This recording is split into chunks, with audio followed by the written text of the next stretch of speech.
Welcome back, everyone, to another episode of Moving Offline. Today we have Laura Malvoyant, and she is joining us from France. Today we get to see what happens on the European market, but also her story about becoming a digital minimalist and creating the space to talk about this from a very unique perspective. Someone who has low vision and also how does that interact with smartphones. I think it's going to be a great conversation. Laura, thank you for being with us today.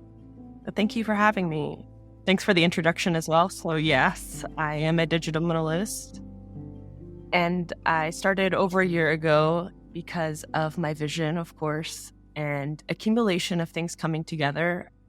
So I started having a lot of vision loss over a year ago, plus I was addicted to my smartphone at the same time. So I had to kind of make some changes in my life and kind of fell into digital minimalism, not intentionally. I kind of went in the same way as a lot of people get into it by looking into dumb phones and thinking that would solve all of my problems. And of course, I found out along the way there was different things that needed to be put into place and a different way of doing things and having a relationship with technology.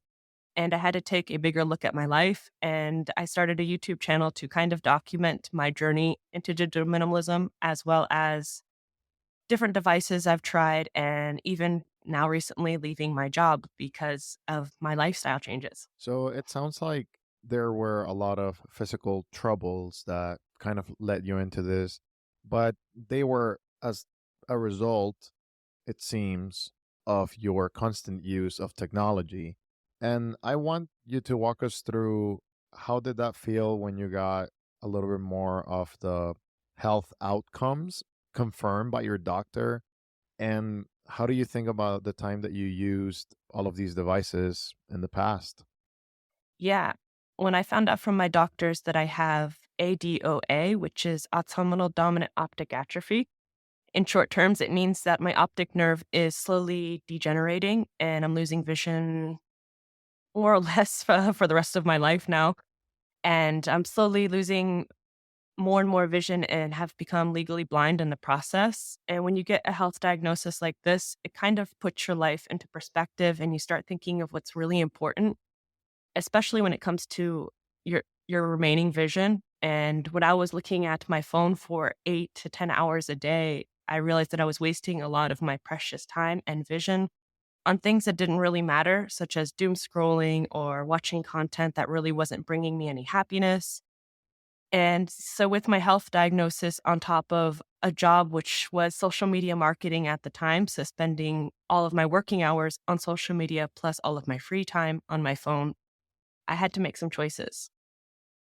It sounds it sounds to me, and I don't want to alarm anyone because there has always been this kind of trope with technology. Even when television came, if you looked at it, you're going to go blind.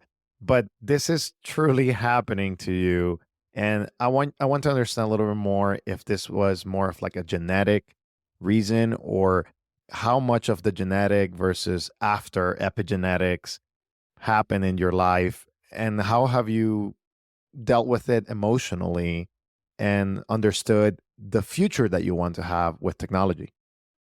Yeah, so this is a genetic disorder. So I inherited it from my mother's side. There are a lot of blind people in my family as a result to this genetic disorder, which was just recently discovered. So nobody knew why we were going blind in our family, but now we know. And I was born blind in one eye, so I've always had visual problems. And I think technology for me was kind of a way to deal with that lack of vision by escaping, either through video games or connecting with people online.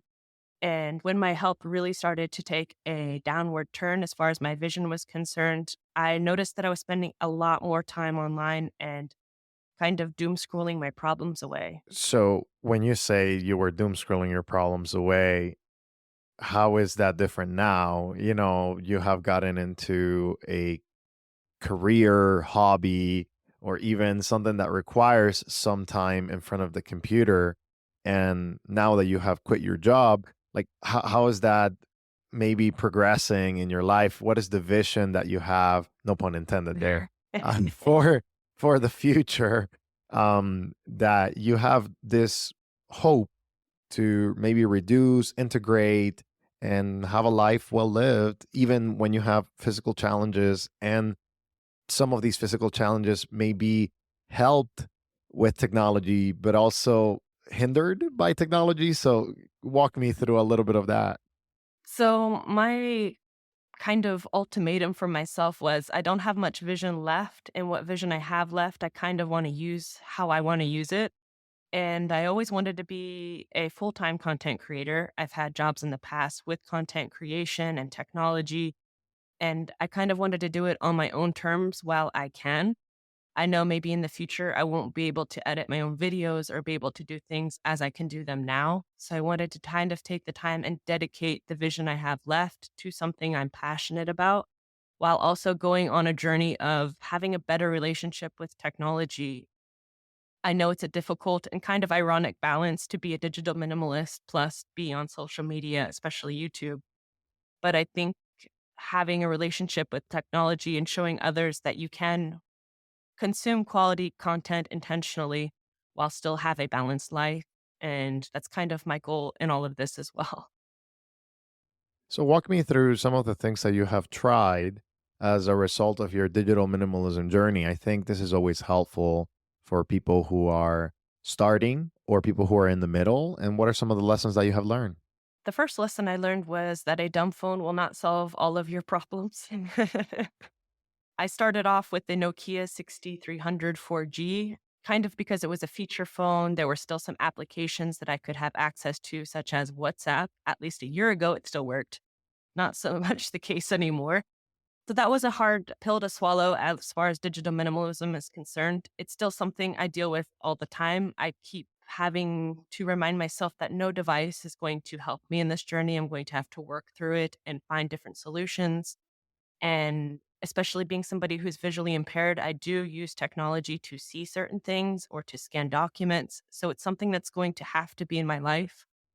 And how to manage those applications or manage the devices I use is always something that I'm struggling with. And also, if I could go back in time when I started this journey, I would inform my family and friends that I was going on this journey. I read that in your book as well. And I was like, oh, I wish I would have read this book when I started out because I kind of cut a lot of people out unintentionally. And I've had to go back and kind of rebuild those relationships that I unintentionally ended. I want you to unpack that a little bit further because I think a lot of people, I want people to recognize that this is an ownership, right? You're owning your new digital perspectives and also the life that you want to have. But at the same time, we do have relationships and coworkers, and informing, communicating is better than not communicating. So, can you give us a quick example? You don't have to go too deep, but I would like to know what happened and how have you rebuilt some of those relationships now with this new found approach? Well, most of the relationships I had accidentally cut out were luckily superficial or friends that I've had over a long period. So when I cut off social media such as Instagram or Facebook, some people reached out directly who had my phone number and said, "What happened? I haven't seen you online or your account doesn't exist." So I knew, quote unquote, who my true friends were, I guess, going through this situation. But there are family members who are older and don't quite understand what digital minimalism is. So I had to reach out and either call them personally or see them face to face and explain to them why I'm doing what I'm doing and kind of get a shortened version of I'm losing my vision and I kind of want to focus on what's important in life. And one of those things is not Facebook, for example. And that is so true that we have a limited time regardless of our physical foibles or difficulties. We are all becoming more frail each and every day, and we do have to value these experiences. But it seems to me that you did not have this perspective in the past, and you were kind of just letting life happen to you. At least that's what I gather. And I wonder, why is it so common nowadays that we are letting life happen to us? What maybe have you seen, or the interactions that you have had in this space? Why do you think that as human beings we're kind of just becoming more, life is happening to us instead of us seeking life and the experiences that are out there? Yeah, I think for me, if I hadn't had this health journey on top of it, I probably would be still in the same state as I was when I try to think it back, when I actually was living life instead of letting life go by, for me, it was around 2015, I think, when I really started a job that kind of had me online all of the time. And I just slowly let my time be sucked into social media or consuming content nonstop. And yeah, I guess you get caught up in work and life and kind of live this routine, and you slowly give up that freedom and those hobbies and those things over time that you don't realize that it's happened until you stop and take a look at, what do I like doing, or what do I want to do? And it was a real shock for me at least a year ago. And I'm still trying to find out what I like to do again. And it's relearning to live. And it's a difficult process. So you mentioned that you are trying to relearn to live. What are you prioritizing now? What are you hoping to accomplish in the time that you have? I mean, it's not like you do have a terminal condition to a certain degree with your vision, but not with your life. And I think that that's important to remember, that even though we may have difficulties and very serious things happening in our lives, we still have a lot of life left, and we get to choose how to live it. So what is it that you are learning through the devices or through the mindset, or in every circumstance nowadays, that you want to continue applying and also helping others? So one of the biggest things I've learned is just to slow down and appreciate the small things in life. I quit my job for this reason as well, because I noticed that when I'm working, I kind of don't take the time to slow down. And I'm lucky at the point where I live in a place and a country that can support me through this transitional process of dealing with health concerns plus leaving my job at the same time. So I'm in a privileged situation for that, and I recognize that. I've noticed that spending time with family, especially I have a son and I really want to watch him grow while I can and be there for those important moments, because those are the small things that we can't get back. We can't get back the time and, I don't know, spend more time outdoors. I'm picking up reading, of course, which I haven't been able to do or been motivated to do. And yeah, I've been trying to rediscover hobbies such as writing and things that I've kind of let go to the wayside over the years and forgot how much I loved. And yeah, it's rediscovering how to live as somebody who's losing the vision, but also rediscovering who I am. And that's part of just getting older and discovering your likes and dislikes rather than being told through social media what I should like and dislike. You and I have been a few decades in this world now, and it sounds like you have lived in different regions of the world. I also have lived in different regions of the world, and I know how different life in the United States is compared to Central America, for example, two places that I spent a lot of my time in. You're now in Europe, and what are some of those things that you see as a difference between the mindset of European, French in this specific case, to Americans and technological use, digital minimalism? Are people more open in your area, or to the concept, to the idea, or is this just a kind of like very niche phenomenon that happens in the internet to us to a degree? I think it really depends on the age group I'm talking to. With people my age or even a bit younger, people are very curious and ask questions about it and want to know about it and start looking at their screen time usage straight away, their devices, and start asking questions of how can I get into digital minimalism. But when I talk to older people like my in-laws or my parents, it's a bit different, especially compared to France and the US. I think there's a huge difference in technological use as far as Europe is concerned and as far as the US is concerned, as far as device usage and quote unquote addiction. Feel when I was in the States, there's a lot more pressure to use your devices than in Europe per se. And the devices you can use and how you use them is very different. We still have 2G, 3G, and 4G services, of course. So that gives us a lot more options for different older devices to use and how we use them. And most devices are carrier unlocked. So no matter which carrier you switch to, you can use your device. And that gives people a lot more freedom in starting digital minimalism or having a conversation about it. I noticed when I talked about it to people in the US, people would say, well, will it work with my carrier Verizon or will it work with T-Mobile? And I don't know, honestly. I don't know the bands or how things are working in the US, and it feels a lot more restricted as far as technology is concerned. It is a little bit more restrictive, and that is one of the sad things that sometimes, especially when you're trying to make certain changes in your life, uh, it's maybe difficult or inaccessible. And this just doesn't go into technology. This also goes into health and to eating certain kinds of food. So, for example, I remember when I switched to a vegetarian diet for myself, just for health reasons. I had noticed that meat was having a lot of adverse effects for my health. And just switching to a vegetarian diet was okay, what are some of the alternatives that do still give me that protein or do still give me some of these nutrients that I used to get from maybe animal sources in the past or more heavy, kind of like meat and fish and that kind of stuff. And it was like, oh, this is a little bit more difficult, or I have to go to a specialty food store and they need to know what I actually need to balance my system, et cetera, et cetera. So it can be quite inaccessible sometimes, depending on the area that you're in. And that is something that you have to keep in mind, especially when you live in a rural area here in the United States. You need to have very strong compatibility because otherwise you will not have the ability to communicate, which is, very important. Two more things that I would like to go through is what is your understanding of the current scene of digital minimalism, dumb phones, and where do you see it going? How do you see it changing and enhancing your personal life with your family and loved ones? Yeah, I think for digital minimalism for me, it's a very difficult conversation for some because they get hung up on the word minimalism.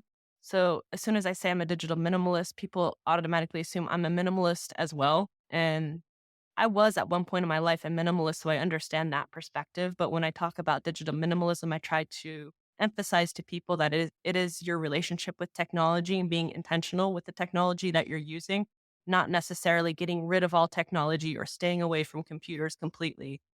So I think when I'm discussing digital minimalism or I'm trying to understand where people are coming from and their journey to digital minimalism, I think it's really everyone's journey is so unique and the reasons behind those journeys, and I don't think there's a one size fits all for digital minimalism. And so I try to explain to people it's more about like intentional use of technology rather than minimalistic use.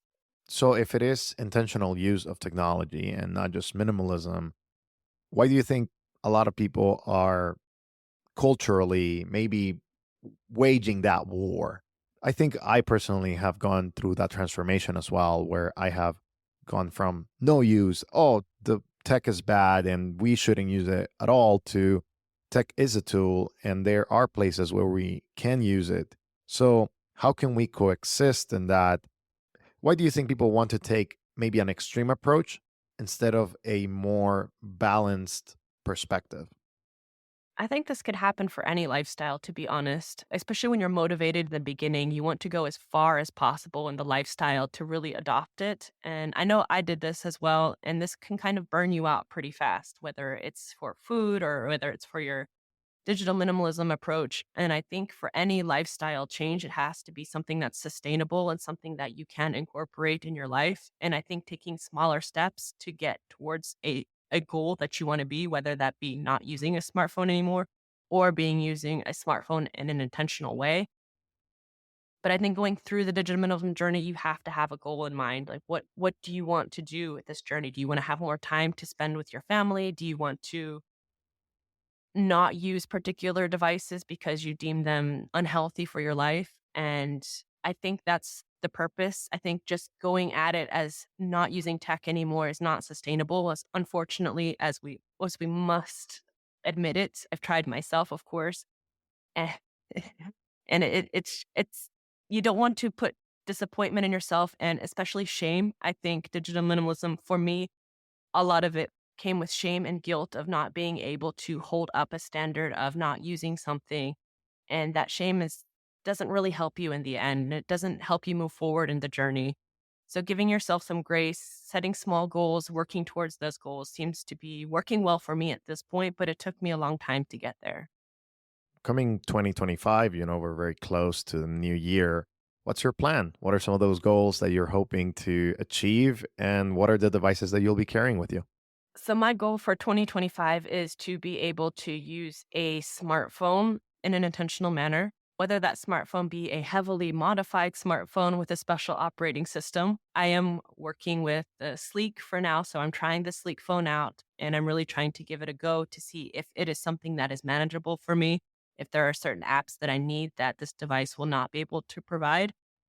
And if I can work towards to using any device and not feeling that temptation to go back into old habits, coming from somebody who is in recovery or still extremely addicted to social media. And especially when I feel my mental health is not in a good place, I can easily slip back into old habits. I would like to be able to break those cycles easier in 2025, not just spend a week in a bad habit, so maybe just spend a day or a couple hours in a bad habit.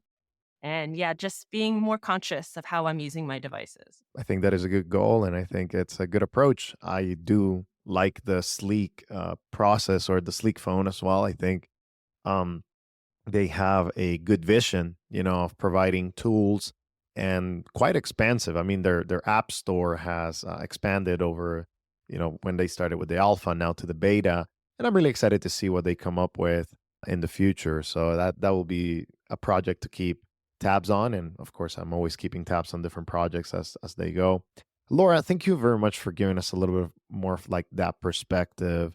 I would like for you to conclude with maybe this final question. And of course, please tell us how people can find you and learn a little bit more about your journey and get maybe some tips if they have certain challenges as well, like you. I think having that community is extremely important. But I want to have a little bit more of encouragement from you and help us understand how can people start this journey? How can they take ownership and have a goal that is sustainable for the future? Yeah, my best advice for starting your journey is to look at what others have done before you. I think this will help you from making unnecessary mistakes. I wish I would have spent more time looking at other journeys of digital minimalism because it's such a varied lifestyle and people are living it different ways with different tools, and try to create a goal that's simple enough to maybe 2025, I want to use my phone less than I'm using it now. I mean, that's a pretty achievable goal. Look at different tools that people are using and see how step by step you can work towards that. Don't think that you have to throw everything away, and just see little bit by little bit how you can manage it. I've documented this on my journey as well, so feel free to check me out on YouTube at Laura Malvoyant. I also have a website, lauramalvoyant.com, where I write some blog posts and kind of give insights on different perspectives in digital minimalism. For example, using a dumb phone versus a smartphone, or different things that I've gone through as far as conquering boredom with digital minimalism. And yeah, just keep in touch. Feel free to follow. That was our interview with Laura Malvoyant, and it was quite a joy to have her around to hear about some of these difficult challenges that people have. And it encourages me to know that there are different journeys, there are different solutions, but that the goal in the general direction needs to be experiencing more of life firsthand instead of letting life just happen to us, and especially through our devices. Thank you for listening to Moving Offline. I hope that this story encouraged you and your journey, and hope that you check out some of the resources that will be in the description of this podcast.